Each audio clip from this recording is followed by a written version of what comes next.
بسم الله الرحمن الرحيم نحمده ونصلي على رسوله الكريم عما فيا أيها الحاضرون رحمنا ورحمكم الله وقال الله تعالى أيضا في كتابه مخبرا وآمرا بسم الله الرحمن الرحيم ورفعنا لك ذكرك وقال الله تعالى في كلامه المجيد والفرقان الحميد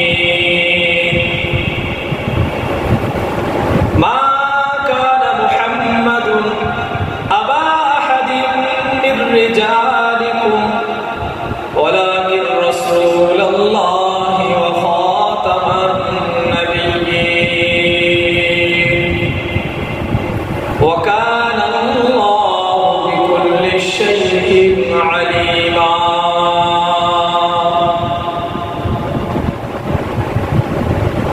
যারা হাজিরানে মজলিস উপস্থিত আমার সম্মানিত মুরব্বিয়ানে কেরামেরা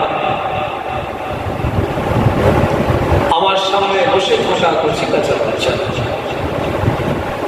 আল্লাহ পাকের দরবারে নিয়ামত যে আল্লাহ আমাকে আপনাকে মিলাদুন নবী জলসা বসার মতন তৌফিক দান করেছেন সকলে বলেন না আলহামদুলিল্লাহ এই জলসা সবার বসার বসি আজকে আমরা আল্লাহ রসুলের মহাব্বতে বসেছি হুজুরের জ্বর সাহাবা কেরামেরা আল্লাহ নবী সুস্থতার জন্য ট্রিটমেন্টের জন্য ব্যতিব্যস্ত হয়ে পড়লেন আল্লাহ নবী মসজিদে নববী শরীফে নামাজ পড়তে আসতে ঠিক মতন পারেন না আল্লাহ নবী সাহাবাদের কাঁধে ভর দিয়ে নবী আমার মসজিদে নববী শরীফে নামাজ পড়তে আসে আল্লাহ নবী সাহাবাদের কাঁধে ভর দিয়ে পা ঘিসতে নবী পাক আমার মসজিদে নববী শরীফে তাশরীফ করতে অসুস্থ হয়ে পড়েছে দিনের পর দিন হুজুরের শরীরটা কমজোরি হয়ে গেছে আল্লাহ নবী সাহাবা কেরামদেরকে বলতে লাগেন ও সাহাবারা আল্লাহ পাক আল্লাহ তাআলা আমাকে অসুস্থ করেছে আমি নামাজে ইমামতি করতে পারবো না বাবা সাহাবারা আমি তোমাদেরকে পারমিশন দিলাম আমি তোমাদের হুকুম দিলাম আমার বড় সাহাবা হযরত আবু বকর ও বাবা সাহাবারা আমার আবু বকরকে আমি দায়িত্ব দিলাম মসজিদে নববী শরীফ আমি রাসূলুল্লাহ যতক্ষণ না পর্যন্ত সুস্থ হচ্ছি ততক্ষণ পর্যন্ত আমার আবু বকর তোমাদের ইমামতি করবে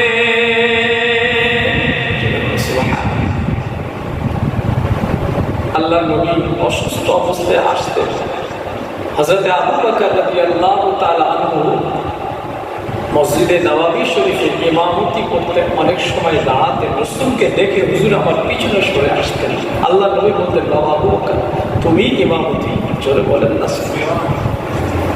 এই রবিউল আউয়াল মাস রাসূলের আগমনের মাস রাসূলের ওফাতের মাস এই মাসে রাসূলুল্লাহ দুনিয়া থেকে চলে গিয়েছিলেন এই মাসে হুজুর আমার ওফাত তা আপনার দুনিয়ার তাশরীফ এনেছেন এই মাসে সারা পৃথিবী আলোকিত করে নবী আমার দুনিয়াতে তাশরীফ এনেছে এই মাসটা অতি মূল্যবান মাস, এই মাসটা অতি বরকতপূর্ণ মাস। আল্লাহ পাক আমাকে আপনাকে সেই নবীর উম্মত করে পাঠিয়েছে। নবীর কথা বলতে গেলে অনেক সময় চলে যাবে। আল্লাহ নবী আমাদের জন্য কত কষ্ট করেছে, কত মার খেয়েছে। আল্লাহ নবী সাহাবাদের মুখের পানে তাকিয়ে নিজের কষ্টগুলো নিজের বেমালুম তিনি ভুলে গেলেন। নবী আমার নামাজ পড়তে আল্লাহ নবী কুফারের মুশরিকরা আল্লাহ নবী সামনে দিয়ে উট ভেড়া দুম্বা চড়িয়ে চড়িয়ে নিয়ে যেতেন। আল্লাহ নবী নামাজ পড়তেন, আল্লাহ নবী পীর মোবারকের মধ্যে আল্লাহ নবীর পিঠের উপরে নাড়ি ভুড়ি চাপিয়ে দিতেন। উটের নাড়ি ভুড়ি, ছাগলের নাড়ি ভুড়ি আল্লাহ নবীর পিঠে চাপিয়ে দিতেন। আম্মা জান ফাতেমা রাদিয়াল্লাহু তাআলা আনহা, আম্মা জান ছোট্ট মানুষ ছিলেন। কুফারে মুশরিকরা ইসলামের প্রথমে যুগে আল্লাহ নবীকে কষ্ট দিতে লাগেন। আম্মা জান ফাতেমা এই নাড়ি ভুড়িগুলো রাসূলুল্লাহ মাথা তুলতে পারছেন না গো। আল্লাহ নবী সিজদায় পড়ে রয়েছে, আল্লাহ নবীর মাথা থেকে পিঠ মোবারকের উপর থেকে আম্মা জান ফাতেমা ওই নাড়ি ভুড়িগুলো তুলে তুলে সরিয়ে দেন। জোরে বলুন সুবহানাল্লাহ। বুঝতে পারছেন? আল্লাহ রাসূলের প্রাথমিক ইসলামের প্রাথমিক যুগে কাফেররা খুব কষ্ট পেয়েছে। নামাজটাকে আজকে প্রতিষ্ঠিত করতে গিয়ে আবার নবীর পাককে অনেক কষ্ট সইতে হয়েছে। সেই নামাজ আমরা পড়তে চাই না, সেই নামাজ পড়তে ভালো লাগে না, নামাজ পড়লে আমাদের কষ্ট হয়। আল্লাহ নবী মওতের সময় পর্যন্ত আমার নবী পাক সাহাবাদেরকে বললেন, ও সাহাবারা সালাত সালাত সালাত,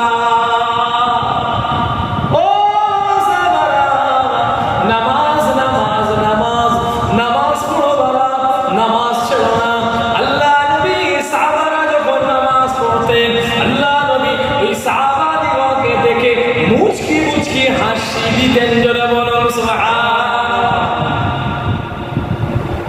এই নামাজটাকে রাসূল আমার প্রতিষ্ঠিত করতে গিয়ে নাড়ি ভুড়ি পিঠে চাপিয়ে দিয়েছিল রাসূল। হুজুর আমার যখন ওফাত নিচ্ছেন, চলে যাচ্ছেন, বিদায় নিয়ে চলে যাচ্ছেন, সাহাবাদেরকে কাতার বন্দি দেখে এত খুশি হয়ে গেছে। আল্লাহ নবী মুচকে হাসতেন, এই নামাজটা আমি প্রতিষ্ঠিত করার জন্য আজকে কত মার খেয়েছি।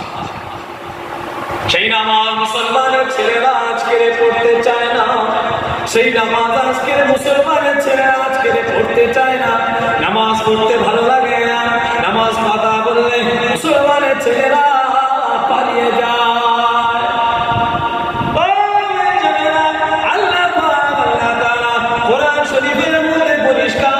ঘোষণা করে দিলেন, বিসমিল্লাহির রহমানির রহিম, ওয়ারকাউ মা'আর রাকিঈন, যারা রুকু করে তাদের সঙ্গে তোমরা রুকু করো। নামাজে কাতারে কাতারে কাতারে মানুষ সবাই কাঁধ দিয়ে সবাই একসঙ্গে রুকু করে, নামাজে বা জামাত একসঙ্গে সিজদা করে।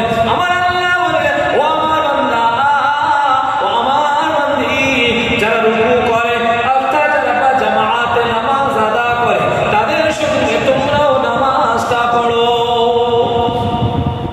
কিন্তু আমরা পড়ি না, আমাদের পড়তে ভালো লাগে না। আল্লাহ আমাদেরকে সহি বোঝা।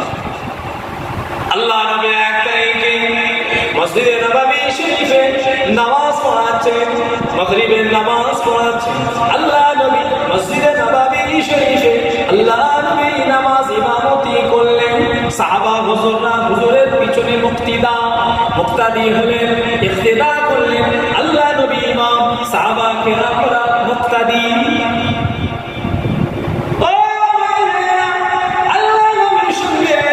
সেই তৎকালীন যুগের কাফের মুশরিক, তখন তিনি মুসলমান হননি। হযরতে যুবাইর ইবনে মুতঈম রাদিয়াল্লাহু তাআলা আনহু মক্কা থেকে রাসূলুল্লাহর কাছে মদিনা শরীফে আল্লাহ নবীর কাছে তাশরীফ এনেছে। কেন না বদরের প্রান্তরে কাফের মুশরিকেরা সত্তর থেকে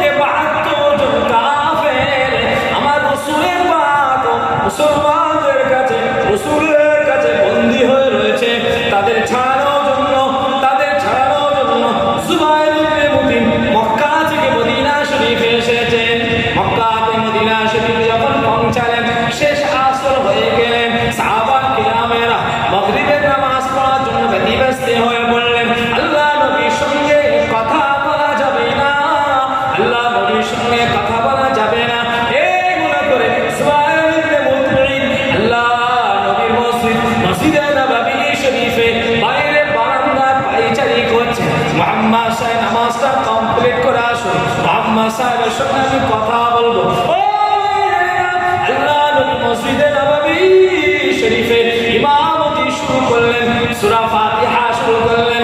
আলহামদুলিল্লাহি রাব্বিল আলামিন আর রহমানির রহিম মালিকি ইয়াউমিদ্দিন ইয়াকা না'বুদু ওয়া ইয়াকা নাস্তাঈন। হুজুর আমার সূরা ফাতিহা শুরু শেষ করে দিলেন। হুজুর আমার মাগরিবের নামাজে প্রথম রাকাতে সূরা তুর শুরু করলেন। বিসমিল্লাহির রহমানির রহিম ওয়াত-তুর ওয়া কিতাবিম মাসতুর ফি রাক্কিম মানশুর ওয়াল বাইতিল মা'মুর ওয়াস-সাকফিল মারফু' ওয়াল বাহরিল মাসজুর ইন্না আযাবা লাওয়াকি' মা লাহু মিন দাফি। আল্লাহ নবী এই আয়াতে কারিমা যখন তেলাওয়াত করছেন, যুবাইর ইবনে মুতিম মসজিদের বাইরে বারান্দায় ঘুরছে। এই আওয়াজটা আরবি ভাষা, তো তিনি আরবি ভাষা বুঝতে পারতেন, জানতেন। তার কানে যখন পৌঁছে যায় আর তিনি ঠিক থাকতে পারেন। হযরতে যুবাইর ইবনে মুতিম চঞ্চল হয়ে গেলেন, কখন মুহাম্মদ সাহেবের সঙ্গে আমি দেখা করব।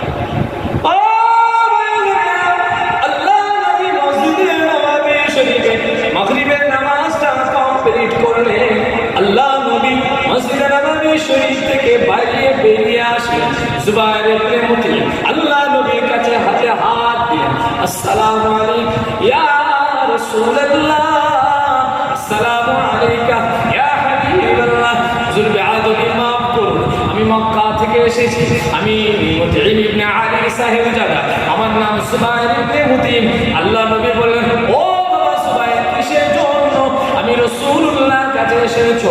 আল্লাহ নবীকে বলতে লাগলেন, ইয়া রাসূলুল্লাহ ইয়া হাবিবাল্লাহ, হুজুর বদরের প্রান্তরে আমাদের যোদ্ধারা আপনার হাতে ৭০ থেকে ৭২ জন বন্দী রয়েছে। ইয়া রাসূলুল্লাহ, তাদের ছাড়ানোর বন্দোবস্ত করার জন্য আপনার সঙ্গে একটু সলা পরামর্শ করতে এসেছিলাম।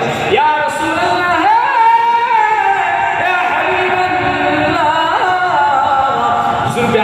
মাফ করুন, আপনি যে কোরআন শরীফ মাগরিবের নামাজ আপনি ইমামতি হলেন, কোরআন শরীফ যে তিলাওয়াত করলেন, আপনি সূরা ফাতিহাটা পড়লেন, সূরা তুর থেকে পড়লেন। ও আমার ভাইজানেরা শুনে রেখে দেন, আমরা তো কোরআন শুনি, আমরা তো মসজিদের পাশ দিয়ে হেঁটে হেঁটে চলে যাই। আল্লাহ নবীর সাহাবী তিনি নন, তিনি কাফের ছিলেন, এসেছেন যোদ্ধাদের ছাড়ানোর জন্য। আল্লাহ নবীকে বলতে লাগলেন, ইয়া রাসূলুল্লাহ ইয়া হাবিবাল্লাহ, বেয়াদবি মাফ করুন, হুজুর বেয়াদবি মাফ করুন, আমি এসেছিলাম এক কারণে, হুজুর এসেছিলাম আমি আমাদের যোদ্ধা নিয়ে সলা পরামর্শ করার জন্য। ইয়া রাসূলুল্লাহ ইয়া হাবিবাল্লাহ, হুজুর আমি আর ওই বিষয়ে আপনার সঙ্গে আলোচনা করব না। ইয়া রাসূলুল্লাহ ইয়া হাবিবাল্লাহ, হুজুর আমাকে করে আপনি হাতে হাত দিয়ে, আপনার হাতে আমি হাত দিয়ে দিচ্ছি, হুজুর আপনার হাতে হাত দিয়ে আমি এখনই ঈমানটা গ্রহণ করতে চাই। ইয়া রাসূলুল্লাহ হাবিবাল্লাহ, আমাকে করে আপনি ঈমানের কলেমা পড়ে মুসলমান করিয়ে দেন।